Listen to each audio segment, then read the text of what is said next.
representantes de dos grupos religiosos vinieron a poner a prueba a Jesús. No venían a conocer a Jesús, no venían a recibir palabra de Jesús, sino a ver si Jesús entra en nuestro patrón religioso y si no, habrá que atacarlo. Suena duro, pero ese era el modus operandi que tenían estos dos grupos religiosos. Uno de ellos, los fariseos. Los fariseos, entre distintas cuestiones, pero habían cogido las Escrituras y habían añadido, por supuesto, con base en las Escrituras, ellos habían hecho una serie de interpretaciones y esas interpretaciones se habían convertido en añadidos a la Escritura, y si tú no hacías caso a esas interpretaciones o añadidos, no estabas obedeciendo a Dios. ¿Os suena este tipo de reacciones? ¿Os suena? ¿Es cosa solamente de fariseos o es cosa del corazón humano que hoy día sigue siendo igual? ¿Y qué pasa cuando tú no haces caso a esos añadidos? Porque todo es por el bien del pueblo, para que no se aparten de Dios. Estas son reacciones muy humanas, hermanos. Imagínate que un día decimos que es conveniente que cuando se entra aquí al local de la congregación hay que entrar por la derecha. Además, ya sabéis que el Señor Jesús se ha sentado a la diestra del Padre. Esto tiene base bíblica, ¿eh? Y hay que entrar al local por la derecha y luego ya te acomodas. Imagínate que una tontería como la que estoy diciendo, si es una tontería, empezamos a repetirla durante un tiempo y se vuelve una costumbre. Te puedo asegurar que el día que no lo haces vas a tener mala conciencia. Vas a tener complejo de culpa. Y si te ven los demás, vas a tener una lucha interior. Esto es muy humano, hermanos. Esto es muy humano. Este tipo de psicología humana en el hombre natural era bien manejada por los fariseos. Y Jesús atentó tal cual, no se sujetó a este tipo de historietas. Y le acusaban de no obedecer, porque no hacía caso a este tipo de historietas religiosas. Pues venían a ponerle a prueba, a tentarle, a ver si lo pillamos, porque no se ajustaba a su patrón. El otro grupo religioso, los saduceos, estos no añadían a la Biblia, más bien recortaban. Se centraban fundamentalmente en el Pentateuco, en la Torá, en los 5 primeros libros de la Escritura. Las otras cosas eran muy racionalistas, no creían en la resurrección ni en muchas cosas sobrenaturales. Aparentemente tenían bien puestos los pies en la tierra. Racionales, muy políticos, trataban de hacer que el pueblo en general se sujetara a los gobernantes. A cambio de eso, los gobernantes les dejaban tener cierta autoridad porque influían para que el pueblo no se les rebelara. Pero esto es cosa del primer siglo, ¿o el corazón humano sigue siendo igual? No importa, recortamos por aquí, pero es que eso trae paz. Quitamos estos versículos de la Biblia, esto mejor no predicarlo porque hay quien, pero buen rollito. Buen rollito en la iglesia, buen rollito con el mundo, porque eso es el mejor testimonio. ¿Os suena este tipo de reacciones? Pues tanto unos como otros representan la carne religiosa. Y eso más tarde o más temprano va a chocar frontalmente con Jesús. Y una de dos. O te sujetas a Jesús o lo crucificas. O uno se sujeta al señorío de Cristo o va a procurar crucificarle, como más adelante harían. Estos dos grupos le pidieron a Jesús que les mostrase señal del cielo. Haz cosas que veamos. Además, para justificarte ante nosotros, haz esto. No era suficiente las cosas que Jesús ya tenía hechas. No, a petición de ellos, muéstranos una señal celestial. Y entonces, es que hay más gente que ha hecho más milagros. Ha habido más profetas, ha habido personajes que han hecho cosas. Pero ya señales del cielo, eso es más complicado. Anda, muéstranos y justifícate ante nosotros. Jesús a este tipo de reacciones les llamó hipocresía, porque no es fe.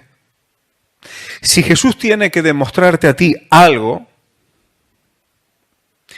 si el Señor Jesús tiene que hacer un show para que tú te quedes tranquilo, es que no tienes fe. Es que no es el Señor de tu vida. Y estás pidiendo que Él se justifique delante de ti para tú asegurarte de que estás sujeto en Él. Hay personas que tienen una fe así y necesitan a cada 2 por 3 cosas especiales, si no su fe se tambalea. Hermanos, qué peligrosa es la carne religiosa. Qué peligrosa es. Porque piensa que ya está todo hecho con Dios, que ya tiene el aval de Dios, como si hubiera puesto su sello, pero en realidad suele demostrar lo fuerte que es la carne y el viejo hombre. Jesús les llamó hipócritas y les dice, ¿sois capaces de, viendo señales del cielo, saber cómo va a estar el tiempo, por ejemplo? Distinguís cosas, pero las señales de los tiempos no sois capaces. Kairos. Las señales de Kairos no sois capaces. No es Cronos, un minutero, un segundero, no, sino las ocasiones, los momentos de Dios. Tal cual, pero bueno, esto les pasaba a los fariseos. Sin embargo, el apóstol Pablo, cuando habla con los tesalonicenses, le dice, no es necesario que os escriba acerca de los tiempos y las ocasiones. Ahí está también Kairos. Ya sabéis. Los que no están en tinieblas, los que buscan al Señor, los que escudriñan las Escrituras, están vigilantes y velando. No necesitan una señal especial del cielo porque... Y antes hemos escuchado predicar de esto, viendo las cosas que van sucediendo a nuestro alrededor y cotejándola con la Escritura, aunque haya detalles que no podamos afinar, pero sabemos que las cosas que están dichas están a las puertas, para que no pillen por sorpresa. Pero, ¿qué pasaba con estos grupos religiosos? Esas cosas no interesan tanto porque ellos tienen su rutina, ellos tienen sus lugares, ellos tienen sus posiciones, sus costumbres, y el que toque eso, a crucificarlo. Así funciona la carne religiosa, hermanos. Pero el Señor Jesús les dijo que no iban a tener ninguna señal sino la señal del profeta Jonás. Simple y llanamente esa. Y sí, habría sacerdotes y algunos de los que le crucificaron que la muerte y resurrección de Cristo les hizo creer. Esto está en Hechos de los Apóstoles. Pero otros siguieron con su chiringuito religioso y les dio igual. Era mejor sobornar y hablar con autoridades romanas para que no dijeran los que custodiaban la tumba que Jesús había resucitado. Les daba igual la señal, no era una señal lo que necesitaban, porque eran hipócritas y estaban en incredulidad. A pesar de la señal incluso de la resurrección, que esto no se sepa, dinero y a ver si podemos taparlo de alguna manera. Hermanos, cuando no hay una actitud adecuada, da igual lo que haga el Señor. Si la actitud es inadecuada, podremos ser muy religiosos, pero nos pasamos por alto las cosas que Dios va haciendo, porque tenemos nuestra propia religión. Y cuando digo nuestra propia religión, no estoy hablando si religión evangélica, si esta o la otra, no. Cuando estamos en la carne, cada uno tiene la religión de su propia carne. Y todas son distintas porque están enfocadas en tu propio ego. Y es después de esto que Jesús dice, tened mucho cuidado, guardaos de la levadura de los fariseos y de los saduceos. Si habéis leído durante la semana, ya sabéis que los discípulos no entendieron. Se creían que estaba hablando porque no habían llevado pan. Y Jesús dice, hombre, ¿no habéis visto? En 2 ocasiones cómo he multiplicado y cómo con pocos panes hemos dado de comer a mucha gente. No me estoy refiriendo a eso. Y entendieron que se refería a este tipo de enseñanzas, a este tipo de religión, a este tipo de religiosidad carnal, inútil y anestesiante para el corazón de las personas. Y entendieron. Así que Jesús dijo que tuviéramos cuidado con estas formas de entender la vida, voy a decirlo así, la vida cristiana. Esta forma de entender la vida cristiana no es un cristianismo real que sigue al Cordero por donde quiera que va. No negar al Señor y guardar su palabra, esas 2 cosas. Cada vez que metemos este tipo de reacciones, estamos quitándole al Señor y a su palabra su sitio. Y dicho esto, llegaron a la región de Cesarea de Filipo. Mirad, hermanos, ¿qué pasaba en Cesarea de Filipo? Muchas veces cuando yo he oído predicar de esto, Jesús se fue al extremo ya de Israel, y es verdad, hasta el norte, ya prácticamente saliendo de la frontera, y como que se aleja de Jerusalén y se aleja de todo eso para preguntarle a los discípulos quién decían que era él. Y yo he pensado esto durante mucho tiempo, pero un poco me chocaba. O sea, Jesús tiene que irse a un buen montón de kilómetros al norte de Israel y se va para hacerle una pregunta a los discípulos. Con que se hubieran apartado a un lugar desierto ya estaría un poquito fuera del batiburrillo religioso que había en Jerusalén. ¿Qué había aquí en Cesarea de Filipo? Tuve la oportunidad de verlo con mis propios ojos. Cesarea de Filipo era una ciudad puesta a cierta altura. Imagínate un peñasco de unos pocos de metros, y ahí arriba estaba Cesarea de Filipo. Pero ¿sabéis qué es lo que había debajo de esa peña, de esa roca donde estaba Cesarea de Filipo? Un lugar que Jesús va a llamar el Hades, y uno de los principales lugares idolátricos y satanistas de todo el mundo conocido de entonces. Un sitio pequeño, pero donde emperadores romanos fueron precisamente a adorar, y lo voy a decir así de claro, literalmente a Satanás. ¿Cuál era la roca de Cesarea de Filipo? ¿Qué sostenía esta ciudad? ¿Qué tenía en su base? Y una serie de historias en las que no me voy a meter. Pero era un lugar idolátrico, satánico, antidios, vamos a decirlo así. Y allí estaba Cesarea de Filipo. Y en medio, en ese lugar terrible, Jesús dice, ¿quién dicen los hombres que es el Hijo del Hombre? Especularon. Unos que Elías, otros que Juan el Bautista, otros que Jeremías, cada uno opinaba. Y en medio de ese contexto, Jesús dice, ¿y vosotros? ¿Quién decís que soy yo? ¿Quién decís que soy yo? Y entonces viene la famosa confesión de Pedro. Tú eres el Cristo, el Mesías, el Hijo del Dios viviente. Hermanos, Jesús le va a decir que eso no se lo ha revelado carne ni sangre, sino el Padre que está en los cielos. ¿Sabéis una cosa, hermanos?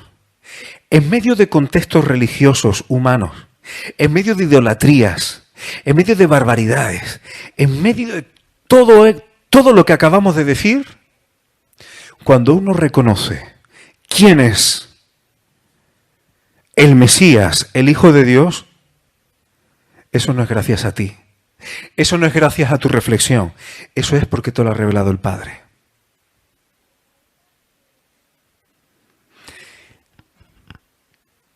¿El Mesías quién era? Estaba prometido que habría un descendiente de David que tendría el reino eternamente y para siempre conforme a la voluntad de Dios. Lo hemos estado viendo además en capítulos de Daniel. Pero aquí también dice el Hijo del Dios viviente. Lo que Pedro está confesando aquí no es solamente un rey humano. No solamente una persona que desciende de David y va a ser un rey y punto. Hay algo más. Es el Hijo del Dios viviente. O sea, Jesús cumple estas dos cosas. Es el Mesías, el Rey de Reyes, Señor de Señores, del linaje de David. Pero además es el Hijo del Dios viviente. Es decir, además de su aspecto humano y descendiente como rey de David, es el Hijo del Dios viviente. ¿Qué significa eso? Que es la viva y cabal y ajustada imagen del Padre invisible. Las dos cosas. Y Jesús lo dijo, se lo dijo a Tomás, el que me ha visto a mí, ha visto al Padre. Tomás estaba viendo un hombre, pero estaba viendo al Padre también. Y Pedro está reconociendo aquí todo este aspecto del Señor Jesucristo. Las profecías que tienen que ver con su humanidad, pero ojo, también está reconociendo quién es Él realmente. La imagen del Dios invisible. Si alguien quiere ver al Dios invisible, tiene que mirar a Jesucristo. Y esto lo reconoce. Y es curioso que me gustaría tocar un detalle aquí, hermanos. Jesús está hablando con los discípulos y Pedro hace esta confesión. Pero fijaos que aunque es una revelación celestial, pero Pedro no entra en trance. Pedro no entra en un estado alterado de conciencia y de buenas a primeras recibe una revelación del Padre. No. Esta revelación se la hace el Padre cuando Pedro está reflexionando.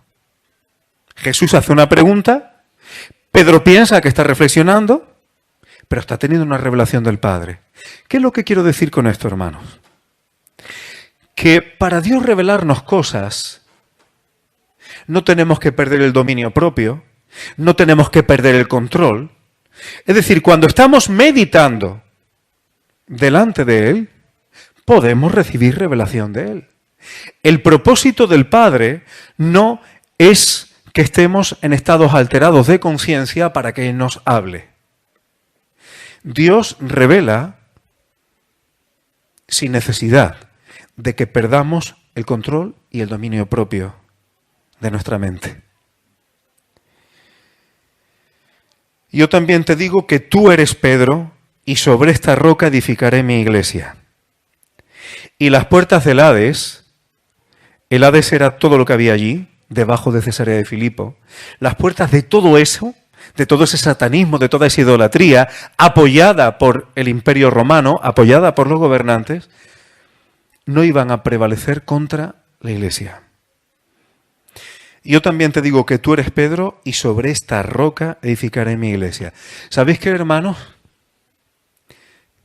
No te puedes hacer una idea de la cantidad de teólogos que se han metido con este texto a desgranarlo.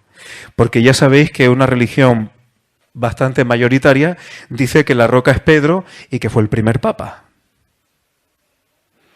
Entonces, es que tú eres Pedro, aquí la palabra es Petros, que significa roca, otros dicen no, que es una piedra pequeña, pero no, porque piedra pequeña es litos en griego y tal, y discuten. Y hermano, algunos dirán, uy, es verdad, el catolicismo y tal, que pone a Pedro para edificar la iglesia, ¿eso cómo es? Pero a veces nosotros pecamos de lo mismo. Pero no ponemos a Pedro, ponemos a Pablo. Y la iglesia no es edificada con Pedro como fundamento, ni con Pablo como fundamento. ¿Cuál es el fundamento de los apóstoles? Para nosotros los apóstoles son un fundamento, pero ellos no edificaron sobre sí mismos. ¿Cuál era el fundamento de los apóstoles? El mismo apóstol Pedro, en el capítulo 2 de su primera carta, y voy rápido hermanos, pero quiero tocar algunos textos de aquí para que veamos que lo que Jesús está diciendo aquí no es una novedad, ni es algo que no existe hasta que llega el capítulo 2, de Hechos de los Apóstoles. Eso no es así. La piedra que los edificadores desecharon ha venido a ser la cabeza del ángulo. Y piedra de tropiezo y roca, Petros, que hace caer. ¿Quién es esta roca de la que hablaba el apóstol Pedro? El Señor Jesucristo. Y ahora, ¿por qué es una roca que hace caer? Porque tropiezan en la palabra siendo desobedientes. ¿Cuál es el problema con Jesucristo como fundamento? Tropezar en la palabra y ser desobediente a Él. Tal cual. Porque hay gente que no tiene problema con Jesucristo si quitas de en medio su señorío y su palabra. Sí, un buen hombre, un maestro, lo que pasó por nosotros. Hay gente que admite esas cosas, pero no le hacen caso. Si no obedecemos a Cristo, es roca que hace tropezar. Aunque no neguemos su persona, su existencia. Efesios 2. Ya no sois extranjeros ni advenedizos, 2:19, sino conciudadanos de los santos, y subrayo, y miembros de la familia de Dios.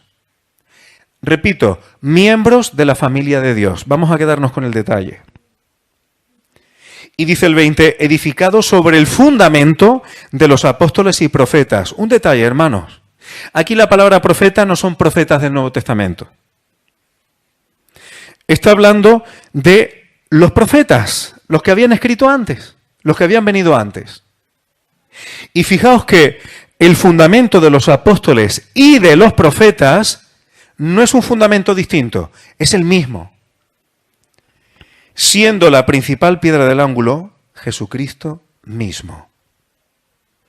Así que ni Pedro es la piedra del ángulo, ni Pablo, ni ningún otro que no sea Jesús. Primera de Corintios 3, versículo 10. Dice Pablo, yo como perito arquitecto puse el fundamento. No dice yo soy el fundamento. Pablo a los corintios les pone el fundamento. Y otro, hablando de Apolos, edifica encima. Pero cada uno mire cómo sobreedifica. Y dice Pablo, nadie puede poner otro fundamento que el que está puesto, el cual es Jesucristo. Ellos, los apóstoles, lo que hicieron fue poner a Cristo como fundamento y edificaron sobre ese fundamento. Por eso nosotros tenemos a los apóstoles como fundamentos doctrinales nuestros. ¿Por qué? Porque ellos edificaron sobre Jesús. Pero no podemos quitar a Jesús para edificar sobre ellos.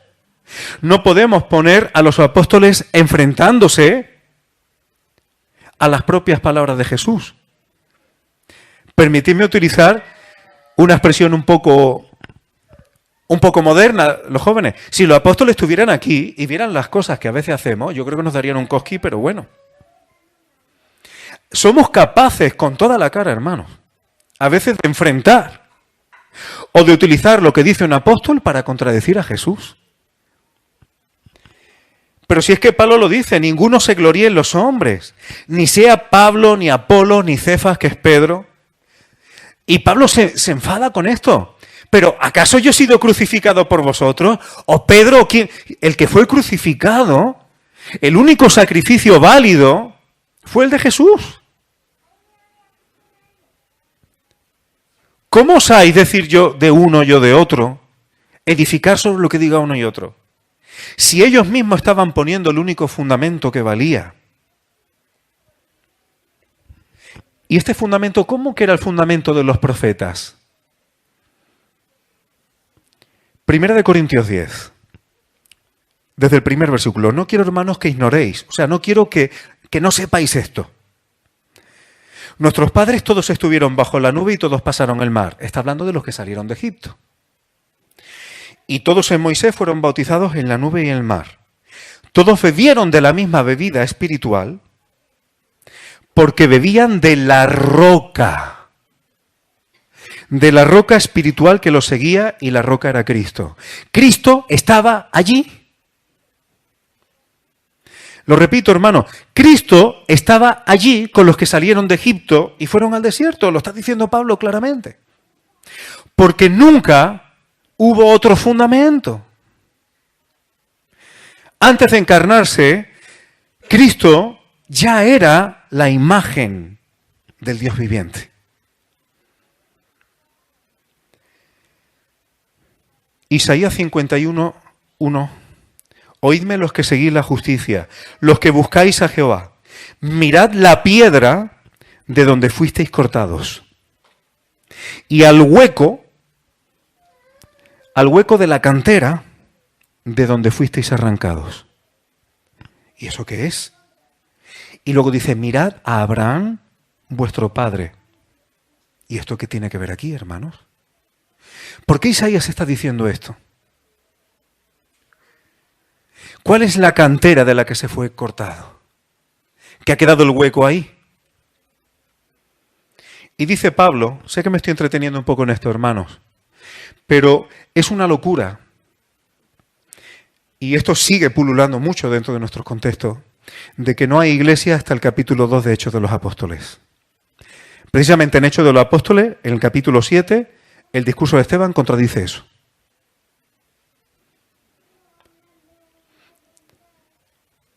O que los de antes eran todos pues una especie de actores para que tú y yo, que somos lo más importante, aprendamos.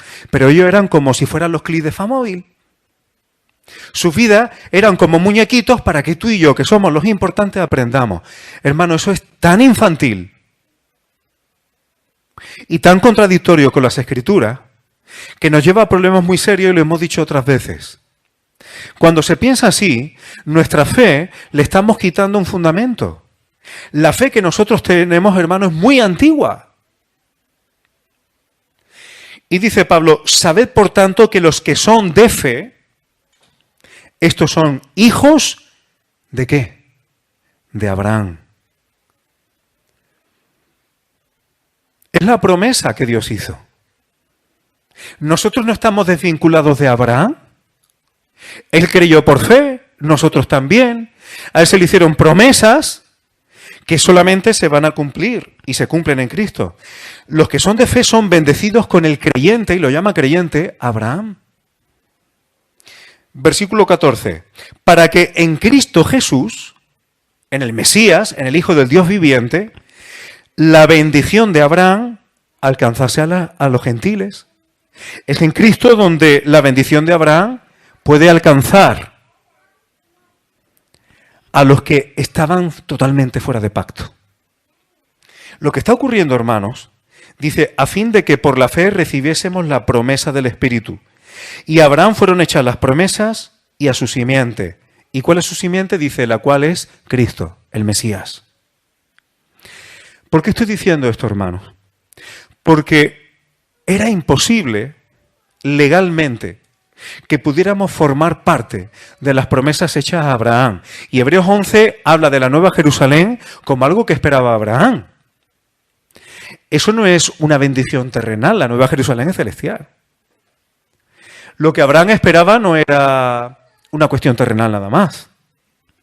Era mucho más serio. Nuestra fe es mucho más antigua, hermanos. Pero solamente en el fundamento, en el Mesías, es posible que esas promesas se cumplan y que tú y yo podamos estar ahí. Si no, no habría posibilidad, hermanos. Somos portadores de unas promesas y de una fe mucho más antigua, que no empezó con Lutero. No empezó con Lutero. ¿Alguien va a edificar sobre Lutero? ¿Es Lutero el fundamento de tu fe? ¿Es Lutero el fundamento de la Iglesia? ¿Es Calvino? ¿Es Zwinglio? Y vuelvo a decir, ¿es Pablo? ¿Es Pedro? Nadie puede poner otro fundamento, hermanos. Nadie. Jesús dice, yo edificaré mi iglesia, mi eclesía, los llamados fuera, los puestos aparte. La palabra ahí, en griego, es oikodomeo. ¿Y sabéis lo que significa? Significa también reedificar. Es decir, es una restauración de la edificación. ¿Por qué? Porque era totalmente imposible, legalmente, si no fuera por lo que hizo Jesucristo. Y dice Jeremías 31, con amor eterno te he amado, versículo 3. Por tanto te prolongué mi misericordia. Y dice el versículo 4, aún te edificaré y serás edificada, oh Virgen de Israel. ¿Cómo? Así es. Aún te edificaré y serás edificada, oh Virgen de Israel. Y ya lo he dicho otras veces. Si en este contexto está tratando al pueblo de Israel Dios con mucha dureza, la trata de adúltera, la trata de ramera, porque ha sido infiel. Y ahora va y le dice virgen. ¿Cómo virgen? Si ha sido una cabrilla loca que no vea. ¿Qué virginidad es esa? La única que Jesús trató de explicarle a Nicodemo.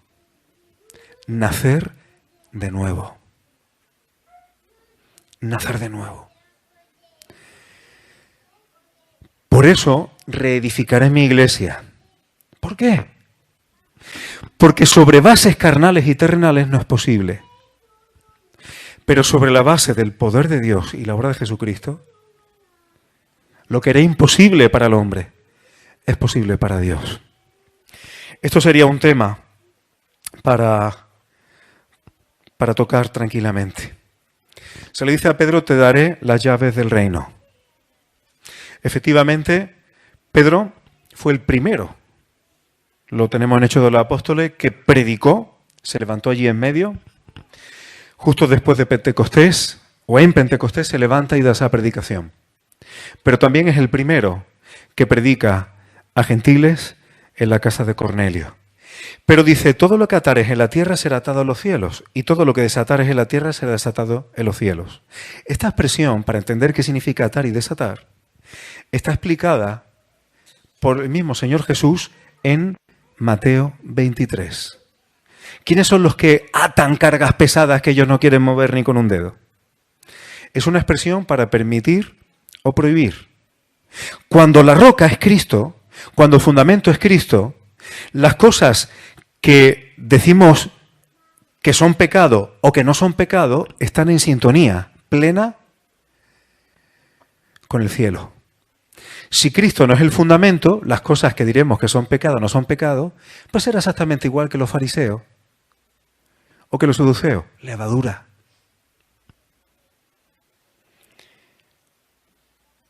Y bueno, lo dejo ya que llevo un rato. Estoy tentado, pero paro. Además, como lo habéis liado en casa, pues no voy a descubrir nada nuevo. Muchas gracias, hermano.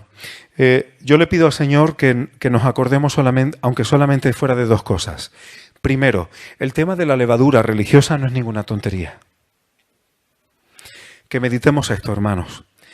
Y segundo, que Cristo sea el fundamento, esto no es palabra de poesía. Esto es una realidad, hermanos. Y es tan fácil quitar a Cristo como el fundamento y poner a otras personas porque dicen que Cristo es su fundamento, y eso hay que tener cuidado. La única forma que yo tengo de saber cuando alguien tiene a Cristo como su fundamento es cuando está en total sintonía con lo que el Señor Jesús ha dicho.